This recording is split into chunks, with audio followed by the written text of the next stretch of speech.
guys para yun. Guys, kahapon, ano ba yung analysis natin kahapon? Wait lang, i-review ko lang. Basta alam ko ano eh sa ito Euro AUD by setup. Yan. Dahil dito yan guys, ito kasi nakita ko sa one day oh. Okay. Sabi ko Euro AUD. Bakit ko sinabing by setup? Kasi ganito yan. Guys, tandaan niyo lang to palagi ha. Possible nga guys, pwedeng lumipad yan dito eh. Pero ang ang confirmation kasi para mas lumipad siya, dapat sa 4-hour time frame. Yan, mamaya ipapaliwanag ko. Pero ang confirmation natin dito, ito lang guys. Once kasi may mga nasusundan kasi ako na pattern eh. Tingnan niyo to ha. Ito yung pattern niya. One day time frame to ha. Ibig sabihin mataas to. Mataas to. Once na may confirmation dyan, possible, may talaga, may big moves talaga na mangyayari. Ito, 1, 2, 3. Yan. Ito, yan. Boom. Ito yung moves niya guys. Nasundan natin sa one day. Tapos, di ba lagi ko nang tinuturo yan ganito. 1, 2, 3. Ang pinaka-importante na part dito guys, ito. Yan. Ito guys, ito lang. Ito lang talaga. Ibig sabihin sobrang sagrado nito. Okay, sagrado nito. Ito, parang ganito oh. Dito, ito, wait lang. 1, 2, 3. O dito guys ha.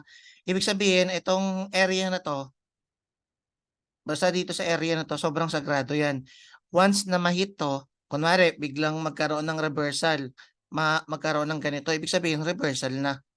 Okay, hanggat hindi pa nagkakaroon dyan, ibig sabihin, by position pa. One day time frame to ha. Kaya nangyari, biglang kumabig ng ganito, no, kumabig ng ganyan, tsaka ganyan. Ang ginawa ko dyan, ito naman yan.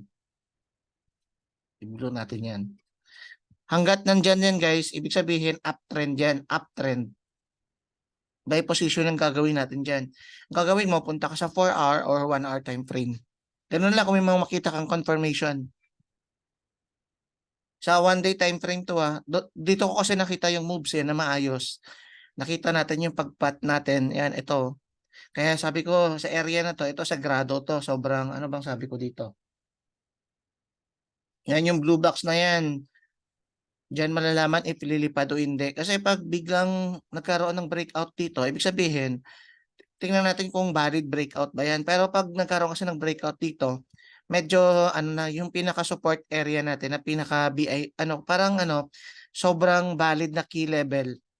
Ibig sabihin na invalid na kasi nagkaroon na ng breakout. Pero hangga't nandito yan sa box na yan, possible lumipad yan. Kaya hindi ka pwedeng mag-sell dyan agad-agad kasi support area yan eh. Kumbaga key level yan. Kaya buy yung hahanapin mo dyan. Ang nangyari, ito, tingnan natin kung ano yung pwedeng pasukan dito. Kunwari, nandito. Coach, sinabi mo coach yung key level, okay, nandiyan na. Buy position. Eh di maghanap ka ng doon. Ito, yan. Kung may makita ka diyang 4-hour time frame, mas okay. Kasi ibig sabihin, ito guys, ito to. Ito pwede to eh. Kung may makita kang confirmation dyan, possible kasi sa 4-hour time frame basta kunwari malagpasan niya to. Kunwari ito, malagpasan niya to. Possible kasi lumipad yan hanggang dito. Yan, sa 4-hour time frame. Pero dahil nagkaroon tayo ng 1-hour confirmation, ito lang guys, 1-hour confirmation lang. Sa 1-hour confirmation niya, nagkaroon dito ng ganito. Ayan pagpat.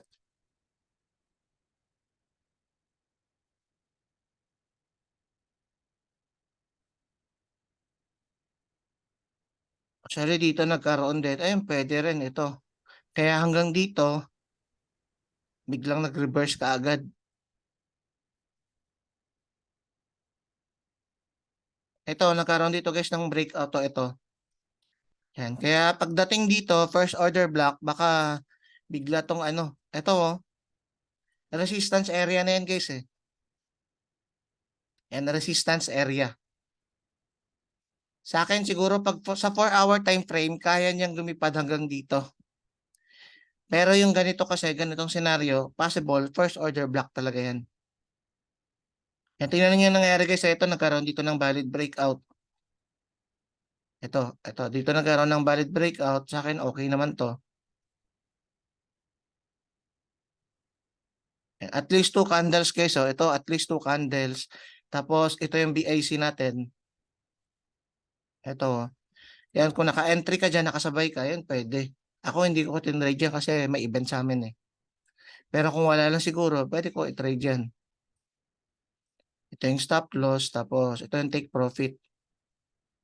Kahit saan dyan, basta dito guys, ha, maka-exit ka na. Ayan, dito. Okay, yan. Okay na yan guys, may ano na, kumbaga may entry na dito. Ano pa ba yung isang ano natin? Basta guys, ganito ko sa pinlat kung paano ko binigay yung signal, at least para at least may idea kayo. Euro JPY. Saan yung Euro JPY? Ito rin pala guys. Ito guys, oh. Ano ba yung ano natin kahapon? Ito guys, Euro JPY buy setup. Kasi base yan guys dito. Ito kasi guys na invalid to eh. Dito maraming na fake eh. Pero buti na lang nakapag-cut ako dyan. Dito sa area na to. Kaya sabi ko kung hindi dyan na valid, possible dito. Kasi meron pang naiwan eh. Ito oh. Tandaan niyo to guys, ito. 1, 2, 3. Ginito ko yung plot. Ibig sabihin parang may fake dito. Yan. Tapos ito, BIC. Ito guys. Sobrang ano to guys. Yung sabi kong sagrado. Sagrado na. Yung ganito. 1, 2, 3. Ito, di ba? Yan. Ito, sagrado to. Once ma-break yan, possible mag-reverse na. Kaso, pag may confirmation to buy dyan, pasukan nyo na kagad. Ang pinaka-challenge na kasi dyan guys, yung ano, yung confirmation. Yung pag-exit. Dapat nakapag-exit ka dyan. Kung bibigyan ka ng ano, bibigyan ka ng solid candlestick na sobrang laki. Pero sa akin kasi na-realize ko pag ganitong setup guys ha, pag sa 4 hour bibigyan ka ng ganitong setup, possible lumipad yan hanggang dito. Abot talaga yan. Depende sa forma, hanggang dito lagpas pa yan. Kasi continuation pattern yan eh. Pero pag sa 1 hour time frame lang, tapos binigyan ka ng valid na ano, change of character. Pero guys, ito, parang ito, wait lang, saan kaya nagkaroon ng valid dito?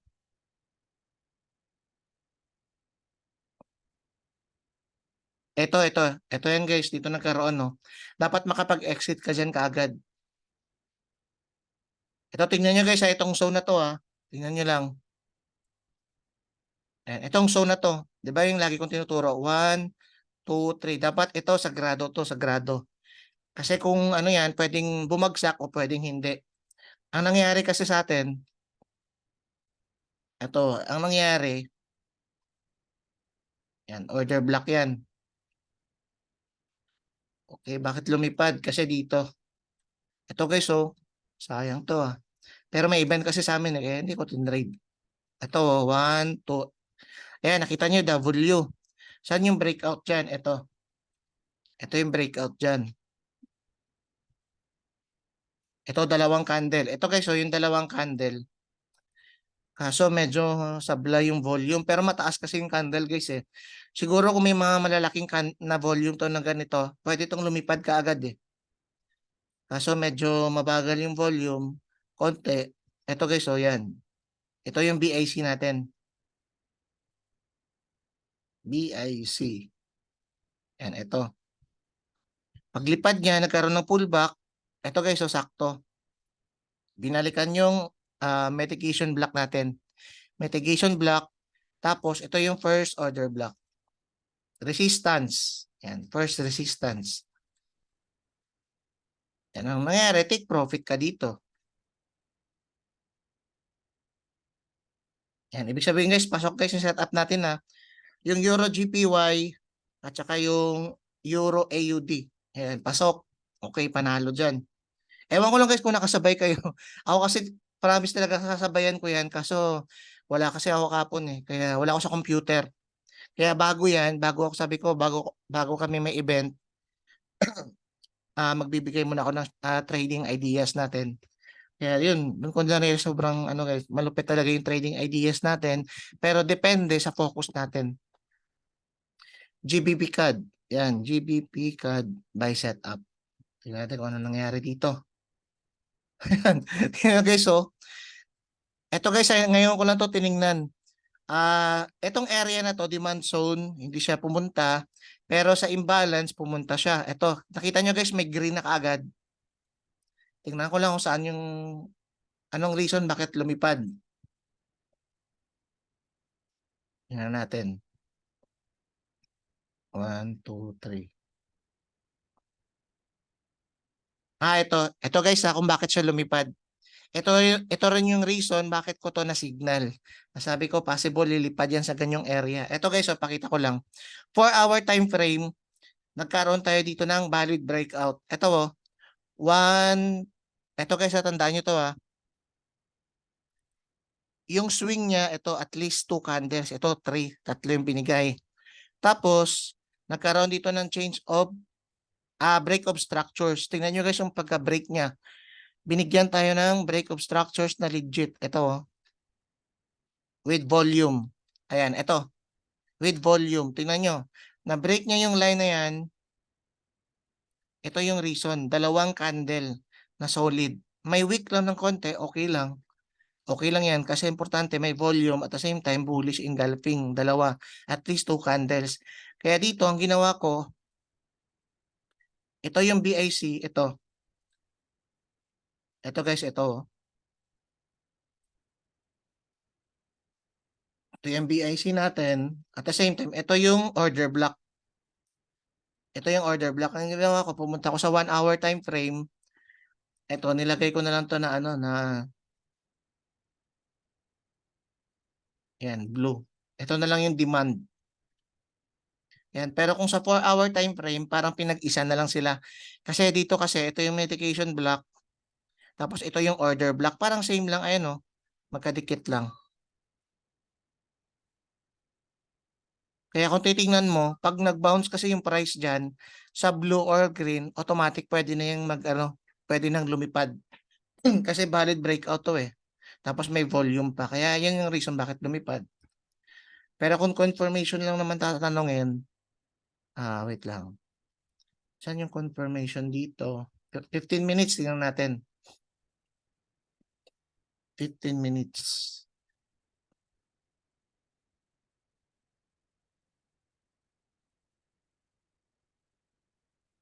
Okay. Sa 15 minutes, ito yung nangyari. Galing dito. Wala, hindi siya masyadong clear.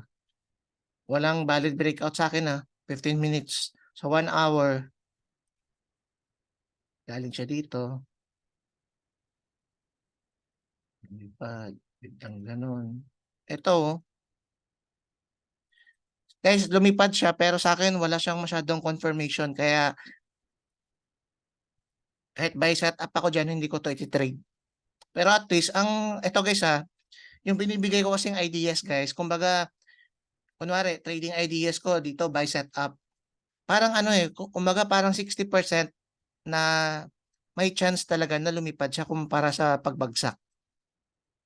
Yan kasi yung mga binibigay kong trading ideas guys Ang magiging problem nyo lang din yung stop loss kung saan nyo ilalagay. Kasi kunwari ito, magbibigay ko ng trading ideas dito sa euro. Ito lang, sabihin natin, coach, nagbigay ka ng trading idea sa euro.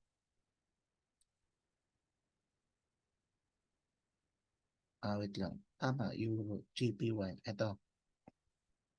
O sabihin natin, nagbigay ako dito guys ng trading ideas. Dahil ganito. At saka sa euro din, same. Dito pa lang guys, parang ano na sa akin kasi yung chance kasi guys, kasi sa pag-analyze ko, yung chance niya 60%. Actually, kung gugustuhin ko lang, pwede nyo try guys ito lang, pwede nyo i-try sa demo. Lahat ng binibigay kong trading ideas, what if yung setup, entryhan ko, guys sa demo lang try nyo na sa demo, wag sa live. I-try nyo lang kung ilan yung win rate. Kunwari, nagbigay ako ng trading ideas dito guys. Sa Euro JPY, meron tayo diyang buy setup. Kunwari, ang ibig sabihin ng buy setup, may nakita akong dyan ganito. Kunwari dito pa lang pagpunta ng price, entryhan mo kagad. Entryhan mo, wala nang change of character. Kumbaga, wala nang confirmation, wala nang change of character. Basta area of value, automatic entryhan mo. Guys, sa demo lang ha, try mo lang sa demo. Yan. Tapos kunwari, yung stop loss mo dyan, siguro maglagpas ka lang ng konti. Basta ganito yung parang, bahala kayo dyan guys, hindi ko kasi alam to eh. Kumbaga ano lang, itry nyo lang sa demo lang, just in case lang. Huwag nyo i-try sa live ah. Try nyo lang kung ilan yung win rate. Kasi ako kasi hindi ko ginagawa to. Pero syempre sa observation ko, every time na kunwari may papasa akong 8 trading ideas o 5. Majority talaga guys, lahat dyan. Pasok talaga lahat. May mga sablay dyan. Oo, normal yon. Pero kung titingnan kung sasabayan mo lang siya na walang confirmation, lilipad talaga yan sa ganong area. Bahala na kayo sa exit at saka entry dyan. Kumaga risk nyo na yan. Kung dito ka naglagay, sabihin mo, coach, hindi effective coach, si pangit. Pero kung dito ka naglalagay, 1:2 lang, coach, okay, oo, panalo tayo ah. Kasi depende kasi yan guys sa paglagay nyo ng entry at saka exit. Yan, kasi kunwari, okay naman siya, lumipad naman sa area na yan, pero target mo ito. Yan, pero kung nag-target ka lang ng 1:2, ano yan guys, kumbaga dapat, kung may ano ka, sa pag-entry, dapat sa exit magaling ka rin. Eh, katulad nito, dapat exit mo mga dito lang. Or sa first order block lang. Basta lagyan nyo ng rules guys. And ako sana i-try ko sana to kaso okay na ako sa rules ko dun eh. Sa ginagawa ko lang ngayon, with confirmation, okay na ako dun. Pero sa iba na medyo atat na coach, medyo ano eh, kasi yung mga binibigay mo, walang confirmation pero lumilipad talaga coach. May ganun eh. May nagsabi din sa akin ng coach, alam mo ba yung trading ideas mo, kahit walang confirmation, lumilipad. Kahit walang confirmation, bumabagsak sa ganong area, sa ganong setup. Kaya paisip ako, sabi ko, i-try nyo lang i-backtest. Or kahit sa demo lang. I-try nyo lang. Baka kung ilan yung win rate, kunwari, out of 10, may talo na 4, may panalo na 6, tapos may risk ka doon na 2% per risk, okay yun. Kasi mas okay din, kunwari, 6 kasi, kunwari 6 wins, tapos 4 loss ka sa 10 na trades. Tapos nag-risk ka 2%. Example, may risk ka na $20 per trade. 1:2. Yan. Lagyan nyo lang ng rules guys. Importante yun. Basta may rules, may plan. Yung tinuturo ko lagi na ganitong setup, basta lagyan nyo ng proper rules at saka setup. Proper rules and plan. Yan. Kunwari dito, lagyan ko to ng, ano lang coach, lalagyan ko to ng plano. Siguro mga, dito ko lagi ilalagay yung stop loss ko. Tapos yung TP ko at least 1:2. Yan, tingnan natin yan coach kung effective. Basta guys, ganun. Susundan mo lang. Kunwari, nanalo ka ng 6. Tapos, natalo ka ng 4. Tapos, ang risk mo, lagyan mo ng risk kung ilan yung i-risk mo. Sabihin natin 2%. Ang 2% niya, sabihin natin 20. Yan, 6 times 20. Ilan yung ano dyan? $20. 120. $120. Pero, pag nanalo ka kasi, sabihin natin na magiging 40. Kaya 40 to guys. Every time na nanalo ka 40. Sabihin natin ano, wait lang. Pag natalo ka 20, kasi 1:2 eh. 6 times, nanalo ka ng $40. 240 guys, 240. Ito magiging 240. Kasi every time na nanalo ka ng $40, 6 times. Kaya ang sagot dito 240. Dito pag natalo ka, $20 lang. Kaya dito talo ka ng $80. Ang ending, 240 minus 80. Panalo ka ng $160. Sa 10 trades, nag-risk ka ng 2% ng total capital mo. Example, $20 yan per stop loss. Kunwari, every time na ma-hit yung stop loss mo, talo ka ng doon, ng $20. Pero pag nanalo ka naman, lagay natin $40. Yan, ang nanalo, ito guys yung sagot dyan. Sa 10 trades mo, 6 wins, tapos 4 yung lose mo. Pangit kasi may lose ka eh. Pero at the end of the day, may $160 ka. Ito guys yung tamang pagtitrade. Yan, kumbaga may sistema na sinusundan. Pero kung hindi ka marunong mag-compute, bahala ka dun. Ilang beses ko na yan guys tinuturo guys ha. Pag makulit ka dito, medyo pasaway ka, sarili mo na yung may kasalanan. Kaya tiyagain mo na lang. Medyo mahirap talaga yun guys yung disiplina. Pero ngayon tinuturo ko sa inyo yung tamang pagtitrade na may sistema, na may plano, na ibig sabihin, yung market, tinuturing mo siyang business. Hindi para magsugal ka. Yun. Pero kung ikaw nagtitrade ka, coach, ito, feeling kasi idol kita. Ito, dito magtitrade ako eh. Siguro 4% eh. Tapos isang trade mo siguro, coach, 8% to. Siguro sa kabila, ano ko kasi pangit eh. 2% ko lang. Guys, malilito kayo nun, mahirapan kayo nun. Ang ending nun, kahit marami kang wins, matatalo ka pa rin. Kasi ibig sabihin, hindi sa systematic yung way ng pagtitrade mo. Okay. Kaya ibig sabihin guys, may sistema talaga guys yung trading. Na dito kasi sa may sistema na yan, kahit may lose ka dyan, okay. Or pwede rin ganito guys, pwede rin ganito. Minsan ito yung ginagawa ko eh. Kunwari, 1 week, maglagay ka ng rules, maglagay ka ng game plan. Susundan ko yung ganitong setup, okay, ganitong setup with confirmation katulad sa ginagawa ni coach. Tapos gusto ko 1 week, 2 trades lang yung gagawin ko or 3 trades lang.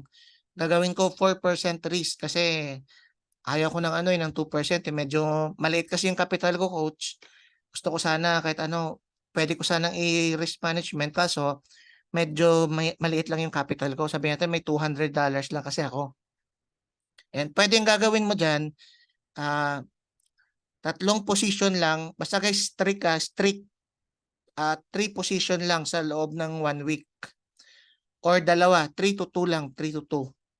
Tapos dapat strict ka rin doon na titingnan mo yung setup. Pag walang setup, walang trades. Kaya dapat kabisado mo yung ganitong mindset, dapat kabisado mo yung trading plan mo. At saka yung trading setup. Okay, yung trading setup natin. Katulad ng ganito, kunwari may inaantay ka, may mga confirmation, tapos wala kang nakita, hindi ka magti-trades. Hindi ka mag-exhibition na ito, scalp ko muna ito coach kasi sa 1 hour time frame, 15 minutes, parang okay siya eh. Hindi ganun guys, iba kasi dapat yung mindset mo doon. Dapat yung psychology mo doon, medyo mataas yung level. Yan. Katulad, minsan lang ito yung ginagawa ko guys. So, di ba last time, nanalo pa ako noon ng 2%. Kasi ngayon kasi pwede ko kasing gawin sa 1 week, magto 2 trades lang ako, day trade.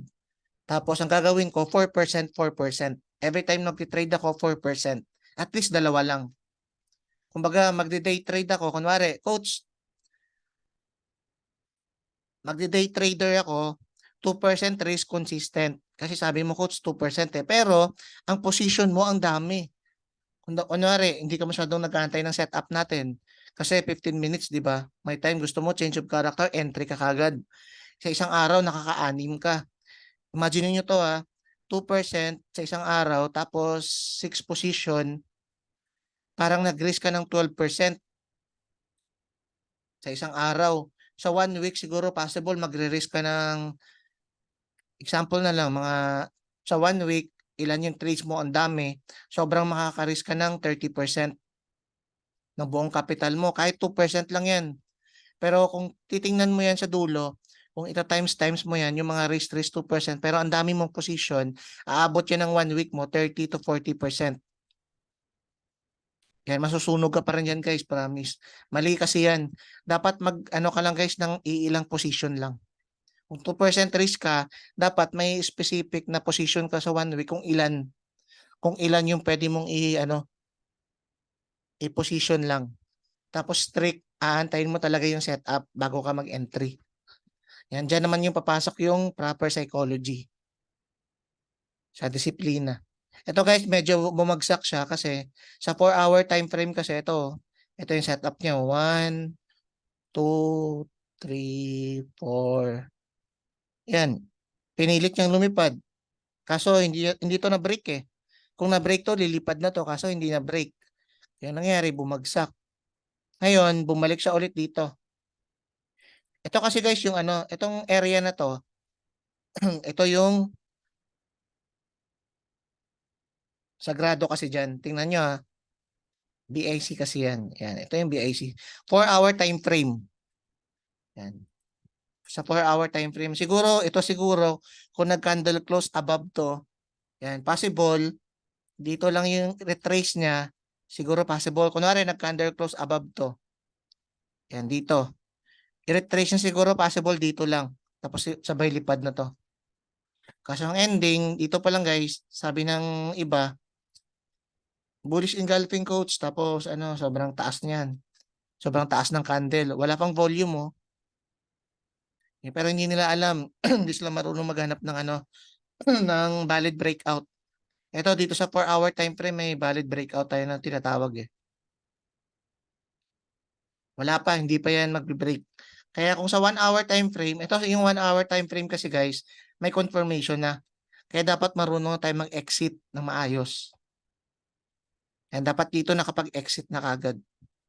Tama yung entry, tama yung confirmation, kaso sablay yung exit. Dapat masterin nyo rin yung exit. Kaya ano, first order block pwede. Pero kung sa 4-hour time frame to, dito lumabas yung pat. Ito yung pag-pat kasi guys oh. Yan. Kung may confirmation dyan, possible dito yan lilipad. Lilipad pa yan hanggang dito. Okay, dito tayo guys sa ano pala. Ito pala sinasabi ko sa AUDJPY. Tingnan natin ha. Ayun. Oo nga. Tingnan nyo guys ha. Ito kahapon yung nakita ko eh. Pwede kayo mag-swing trade dito guys. Ito, ipakita ko lang ako. Guys, 1 day time frame. 1 day time frame. Okay, 10 tayo. The higher the time frame, mas okay. Kasi ibig sabihin, yan yung ano, kumbaga susundan mong trend sa buong month. Ito possible 1 month to eh. Or ano to, overall trend. Mga 1 month to guys or 3 weeks. Pabagsak talaga to. Possible lang depende sa analysis ko. Pag nagkamali ako, okay, nagkamali ako. Pero part talaga yun ng game. Pero sa analysis naman kasi natin, alam nyo naman yan. Sabihin natin out of 5, may mga mali ako dyan, 2, 3 o 1. Out of 5, siguro ano, 3 yung wins ko. Siguro yung mali ko dyan, 2. Pero minsan guys, pag mga ganon, out of 6, mga 4 tayo eh. Tapos yung lose natin mga 2. Basta mga ganon yung mga average natin sa pagti-TA. Depende sa ano natin, sa concentration. Yan. Ayoko naman sabihin guys na 100% kasi wala namang ganun. Kaya pag sinabi kong 100%, isang lose lang, nag-expect tayo, madi-disappoint ka. Kaya hindi ko sinasabi talaga 100%. Ito guys, oh, dito ko yan nakita. Dahil sa, ito yung sinasabi ko na 1 day time frame, pero ito yun, oh, uptrend. 1, 2, 3. Yan. Ito, importante to. Yan, importante yan, importante yan. Pero nagkaroon kasi dito ng, ito sagrado to ibig sabihin, lilipat pa yan. Ito guys, so tingnan nyo, hindi na break. Hindi na candle close. Kaya tingnan nyo, possible lilipad yan. Ang nangyari, dahil hindi siya dito na break, ito, ayusin natin. Walang valid breakout, kaya lumipad. Pero dito, yan o, dito sa, sabihin natin na ito, at least 2 candles kasi. Ito, 1, 2. Yan, okay na. Tanggalin na natin to wala na to, hindi natin pag-uusapan to. Kasi yung latest kasi, ito na. Ito na yung latest. Ito, wait lang. Ito na yung latest ngayon. Wala na to, wala na to. 1, 2, 3. Okay, ayan na. Tapos, ito yung sagrado na zone. Yan. Ito yung sagrado na zone.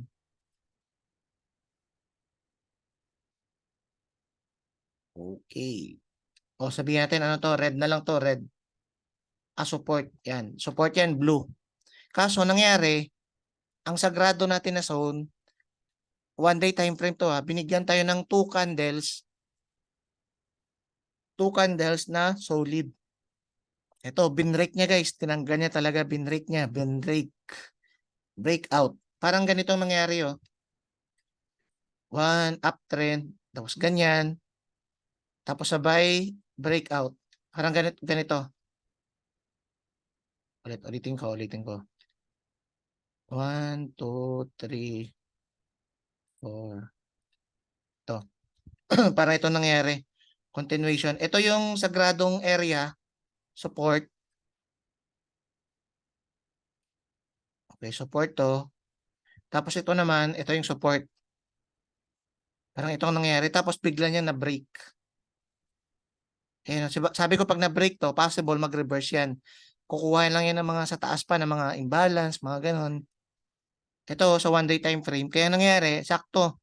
Nagkaroon dito guys ng imbalance. Ito, nagkaroon dito ng imbalance. And at the same time, ito guys, ito yung tinatawag natin na mitigation block. Kaya ginrin ko siya. Yan, yung area na to. Kaya dito, possible mag-bounce. Imbalance yan eh. Yan. Pero sa akin, dito talaga sa green. Mitigation block. Kaya para sa akin, ano yan? Siguro continuation pattern to the downside. Ito, parang ganito siya. Oh. Yan. Parang ganito yung moves niya. Tapos 1 day time frame. Kaya sa ODJPY, kung titingnan mo sa 4-hour time frame, overall niya. Kaya sa akin, ano to, pabagsak. Yun lang para sa akin. Kasi dito nakita kasi tayo ng valid breakout. At the same time, hindi pa nag ano pa workout pa lang. Ayun no, nasa ano tayo guys, nasa pullback. Nasa pullback ano tayo? Yan, ito nasa pullback stage pa lang tayo. Kaya saktong-sakto, kaya ginawa ko, hindi ko sasabihin ko nag-sell ako ano. Basta guys, para sa akin pabagsak to. Ito yung overall trend. Nangyari nga dyan, lumipad sa higher time frame, yan, palipad. Pero sa lower time frame kasi okay na. Pabagsak na siya. Ayun, dito pala yun. Ito pala, oh. Yan. Tapos may volume pa. Okay, kagabi to. Dito. Tapos ito, ano lang to? Anong tawag dito, guys? Fake. Pang fake to, pang fake. Kasi may W, guys, oh. Nagkakaroon ng W sa zone ng, ano, sa zone ng resistance. Parang resistance area kasi to, guys, eh. Kaya kung na-fake ka dyan, ito, di ba, sell tayo. Pag sell kasi, guys, sell set up lang. Okay, pag sell set up lang. Pag buy set up, magba-buy ka lang. Hindi yung ano, buy set up, magsisell ka dun. Mali yun. Kaya tingnan nyo guys, pabagsak ng pabagsak. Kahapon yung ano. Ito kagapon, event to eh. Kagabi siguro, market structure. Kung wala man event kahapon, tingnan natin. Hindi ako nakatingin eh. Monday.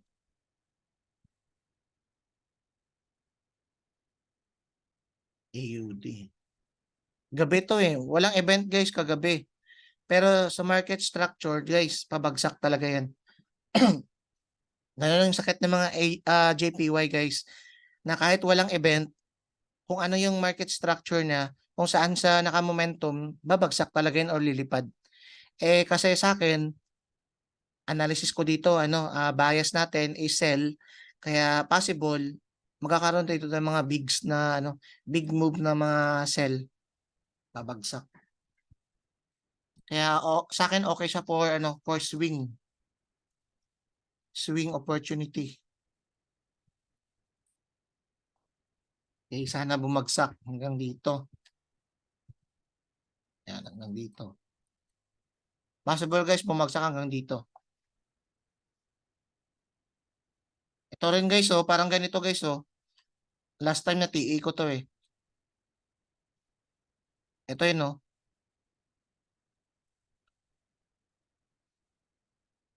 Yan, tingnan nyo guys, ha. Sobrang accurate niyan. Tapos dito, ito, may valid breakout pa dito. Ito lang guys, dito may FOMO lang. Ito, nilagyan ko to ng trend line eh. May valid breakout dyan. Kaso may FOMO lang na, ito kasi yung pag-breakout. Nirespeto nila, nirespeto. Kaso, may week kasi. Hindi ko nilagay ng ganito. Valid breakout sana pag ganyan. Kaso ito kasi yung breakout ko. Kaya hindi ko to na trades kasi may FOMO lang dito sa BIC natin. Sa BIC natin may FOMO lang dito. Kaya kung sana hanggang dito lang, pwede ko sana entryhan to kasi may letter M oh. 1, 2, 3, breakout. Kaso nangyari hanggang dito yung week. Ano lang to, pang noise lang to, noise. Dapat hanggang dito lang. Kaso siyempre iniiba ng market minsan. Kaya hindi ko 'to na-entry-yan. Pero dati ko talaga 'to, matagal ko 'to inaabangan, eh. Tapos possible na sabi ko hanggang dito, ito yung confirmation ko, eh, dito. Kaya sa AUD-JPY ito rin yung confirmation ko diyan. Parang same lang sila. Pero 1 day time frame lang mas matagal. Ito, yan. Ito yung confirmation ko naman mas okay. Ito, yan. Ito yung confirmation ko. Tingnan natin guys kung magwo-workout. Dito sa 1 day may volume na buy, pero wala kasing ano diyan sa akin kasi valid breakout 'to, eh. Kung ano yung nasa plan ko susundin ko. Kaya tingnan natin soon siguro after mga 2 weeks or 3 weeks kung ano nangyayari dito. Abangan natin kung tama ba yung analysis or mali. Okay guys, yun na siguro guys, aalis na kami. Yan sana may mga natutunan kayo guys, siguro ano na lang bago tayo matapos, hanap ilan na lang. Guys, ano hindi ako masyadong magbibigay muna ngayon ng trading ideas kasi medyo wala ako sa focus. Baka medyo masakit pa kasi ulo ko, eh, mamaya magbigay ako ng hindi naka-concentrate, medyo mahirap na. Okey, wala munang trading ideas ngayon guys, kumbaga kayo muna, ano niyo muna yung part niyo muna yan para at least matuto kayo. Ngayon wala munang trading ideas kasi hindi pa ako nakapag-meditate tsaka masakit talaga ulo ko guys, kaya no trades muna. Kaya ang ginawa ko baka nag-swing lang ako kahapon. Nag-swing lang ako kahapon guys, yung isang position lang para at least alam ko kasi may event kaya